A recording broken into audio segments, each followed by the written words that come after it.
श्री स्वामी समर्थ.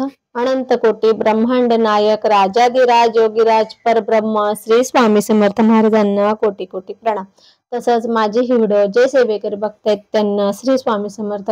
बघा मंडळी, आजच्या व्हिडिओमध्ये मला मागे 2-4 वेळा अशी कमेंट यायची की ताई, व्हॉट्सअपला पण यायचा मेसेज की ताई आम्ही सेवेला बसलो का आमच्या मनात खूप काय काय विचार येतात.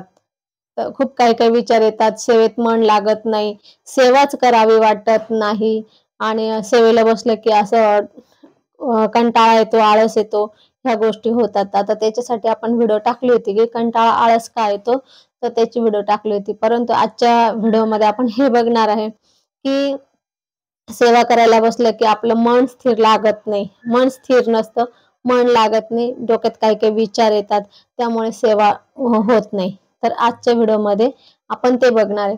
तर बघा काय करायचं, म्हणजे माझा स्वतःचा अनुभव आहे. मी रोजचा हा अनुभव घेते, रोज करते, रोज. मला सुद्धा तुमच्यासारखा प्रॉब्लेम येत असतो रोज.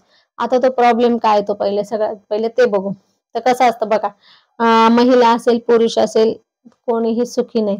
आणि काय असतं, खूप काही विचार असतात, खूप काही टेन्शन असतं, खूप काही घरामध्ये भांडणच असतात, कोणाच्या घरात पैसा पुरत नाही, काही काही असं मुलं ऐकत नाही, असं खूप वेगळ्या वेगळ्या प्रकारचं टेन्शन असतं, प्रत्येकाला टेन्शन असतं.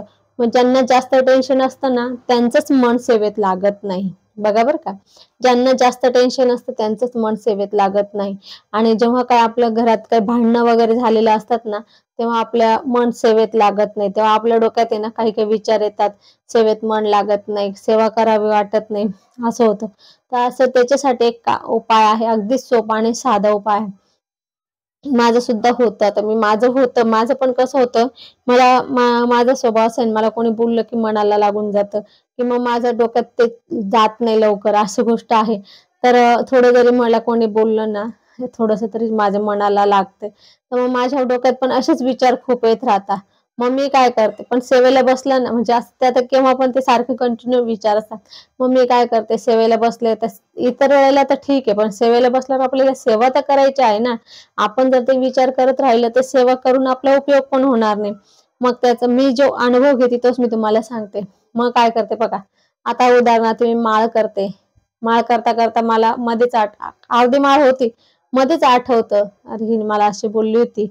लगेच मी असे शांत डोळे, मी ती माळ बोट तसंच शांत डोळे मिटून एक 2-3 सेकंद किंवा 5 सेकंद शांत असे डोळे मिटून बसते. बघा तुम्ही सुद्धा अनुभव घ्या बरं का. खूप असा अनुभव पॉवरफुल आहे. खूप तुम्ही घ्या, नक्की अनुभव येईल. असं शांत डोळे मिटून एक 4 ते 5 सेकंद बसते. लगेच तो विचार माझा निघून जातो. पुन्हा माळीवर आपलं लक्ष लागतं. पुन्हा माळ करते. माळ करता करता पुन्हा मध्येच काय आलं, की परत डोळे मिटून शांत बसते. असं होतं. आणि जेव्हा कधी-कधी खूपच असा गोंधळ झाला ना, खूप गोंधळ होतोय, मग काय करायचं बघा. आता आपल्या उजव्या हातात माळ असते किंवा आपण वाचन करत असतो. बरेच वेळा वाचन करत असताना पण होतं. माळेचं तर ठीक आहे, माळ करताना आपण डोळे मिटून शांत करू. पहिले आपण शांत व्हायचं, डोळे बंद करायचे आणि एकदम शांत, हे जे आपले हे आहे ना लक्ष आपलं, हे पूर्ण ह्या आपल्या भ्रूमध्याकडे लक्ष द्यायचं. आपलं पूर्ण असे डोळे बंद करायचे, शांत 5 सेकंद करा तुम्ही, खूप वेळ नका करू. 5 ते 10 सेकंद तरी तुमचं लगेच एकदम मन हे होऊन जातं. म्हणजे एकदम डोक्यातलं सगळं निघून जातं. 5 सेकंद किंवा 10 सेकंद असं डोळे बंद करायचे आणि हे सगळं आपलं ना लक्ष ह्या भ्रूमध्यावर करायचं. तर तुम्ही तसं करा. तुमच्या डोक्यातला विचार लगेच निघून जाईल. त्यानंतर बघा, आता वाचन करतोय. कधी-कधी वाचन करताना माझं पण होतं. वाचन करताना आहे ना डोक्यात काही काही विचार आले ना, तर मग माझं पण होत असतं. तर मी काय करते बघा, हे जे आपला उजवा हात आहे ना, असं डोक्यावर ठेवते, थोडंशी मागे घेते, तुम्हाला जरा दिसेल. मग आपल्या वाचन करता करता झालं ना, मग मी हा उजवा हात आहे ना, असं थोडं डोक्यावर ठेवते आणि डोळे बंद करते. असे डोळे बंद करते, थोडा हात डोक्यावर ठेवते. तुम्ही करून बघा. खूप सोपा आणि खूप छान उपाय आहे. लगेचच्या लगेच अनुभव येईल. डोळे बंद करून हा हात डोक्यावर असं थोडासा थोडासा प्रेस करायचा. जास्त नाही, थोडा प्रेस करायचा. असं फक्त म्हणजे जाणवलं पाहिजे आपल्या डोक्याला, की आपण काहीतरी ठेवलेलं आहे डोक्यावर असं. असं प्रेस करायचं बंद, थोडंसं असं खूप दाबायचं नाही. म्हणजे ह्या मेंदूला पण आपल्या हे होतं, चालना मिळते. म्हणजे आपला मेंदू पण तो स्थिर होतो आणि मग नंतर पुन्हा आपण वाचायला सुरुवात करा. तुम्ही बघा असं करून तुमच्या डोक्यातले विचार त्या क्षणाला निघून जातील आणि तुमचं लक्ष सेवेवर लागेल. जप करताना डोळे बंद करायचे 5 सेकंद. आता हा पण आपण जप करताना पण करू शकतो, मग डावा हात ठेवू शकतो, असं काही नाही. जप करताना पण आपल्याला हा उपाय एक तर डोळे बंद करायचे 5 ते 10 सेकंद आणि आपली नजर हे भ्रूमध्यावर करायची. आणि ते नाही जमलं तर उजव्या हाताने माळ करतोय ना, हा डावा हात मग ठेवा तुम्ही असं डोक्यावर, डोळे बंद करा, हात ठेवा डोक्यावर 5 ते 10 सेकंद.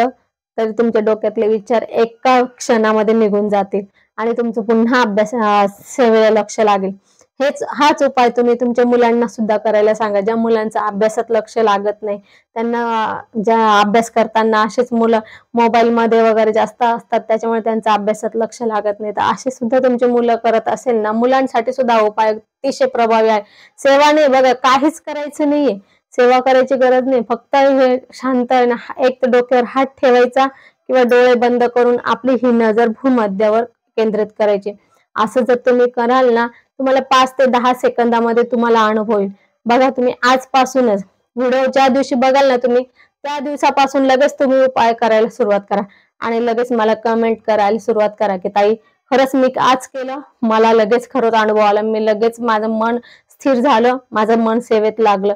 आणि काही नाही, असं नाही की आता तुम्ही एकदा केलं तुम्हाला लगेच 5-10 मिनिटांनी फरक पडला, म्हणजे लगेच फरक पडला परत नंतर तुमच्या मनात येणार नाही, असं काही नाही. जेव्हा आपण खूप विचार करतो, खूप टेन्शन मध्ये असतो ना, तेव्हा सारखं सारखं येत राहतं मनामध्ये.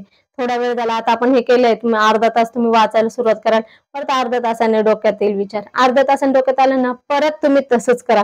असंच तुम्ही कंटिन्यू करा. म्हणजे जेव्हा जेव्हा तुमच्या डोक्यात विचार येईल, सेवा करताय तुम्ही, तेव्हा तेव्हा तुमच्या डोक्यात विचार येईल, तेव्हा तेव्हा तुम्ही तसं करा. तुम्ही जर कराल ना, तर तुमचं मन सेवेत लागेल आणि तुमची ती केलेली सेवा सुद्धा तुमची फलित होईल. म्हणजे ज्या कामासाठी करतं, कारण की कसं असतं बघा, जेव्हा आपण सेवा करतो ना, तर त्या सेवेत आपलं मन लागलं पाहिजे आणि आपलं मन एकाग्र झालं पाहिजे, तेव्हा तेव्हा ती आणि मनापासून सेवा केली पाहिजे, तेव्हा स्वामीपर्यंत ती सेवा पोहोचते आणि आपले कामं पण होतात. पण असं होत नाही, तुम्ही सेवा करताय, नुसतं वाचताय, तुमच्या डोक्यात वेगळ्याच विचार, नुसतं पाट्या टाकल्यासारखं करताय, तर असं केलं तर आपल्याला ते सेवेचे पुण्य लागत नाही, फळ पण मिळत नाही. म्हणून आपल्याला हा उपाय करायचा आहे. उपाय अतिशय सोपा आहे, मजेदार आहे, कोणाला हसू पण येईल ह्या उपायाने की हो काय सांगता ह्या ताई, काही पण सांगता, असं करून होतं का? पण जे म्हणजे ज्यांना हसू येईल ना, त्यांनी सुद्धा करून बघा तो उपाय. खूप छान आणि अगदी सोपा उपाय आहे. मी तर रोज करते, म्हणजे मला सुद्धा म्हणजे रोज करते, म्हणजे मला ही बऱ्याच वेळा करायची गरज पडते. सेवा करताना मला एखाद्या वेळेस तरी होतच. कधी कधी काय होतं, कुठलं पण बाहेरचं म्हणजे माझं असंच बाहेरच्या लोकांचं पण मला टेन्शन येतं. बाहेरचं कोणी काय म्हटलं, ते घरातलं म्हटलंय, ते काही आता काही काही चालूच राहतं. आता घरातलं पण कामाचं राहतं, कधी अजून काम बाकी आहे, असं काहीतरी आलं, काहीतरी मनात येतच. सेवा करताना एकदा तरी मनात येतच, आलं की आपलं चालू हा उपाय, डोक्याला हात ठेवणार, नाहीतर डोळे बंद करणार, एकदा तरी मला ते करावं लागतं. तर तुम्ही सुद्धा हा उपाय करा. जर तुम्ही उपाय कराल ना, तुम्हाला पुन्हा हा विषय तुमच्या डोक्यातून निघून जाईल की सेवा करताना माझ्या डोक्यात विचार येतात, सेवा करताना मन लागत नाही, हा विचार तुमच्या डोक्यात येणारच नाही आणि तुम्ही पुन्हा हा कधीही कोणाला प्रश्न करणार नाही की ताई माझ्या मला सेवा करताना खूप काय काय विचार येतात, मन लागत नाही. तर असं आज इथेच थांबू, झालेली सेवा स्वामींच्या चरणी अर्पण करू. मात्र हा उपाय नक्की करा आणि अनुभव घ्या आणि मला नक्की कमेंट करा. तर असं श्री स्वामी समर्थ.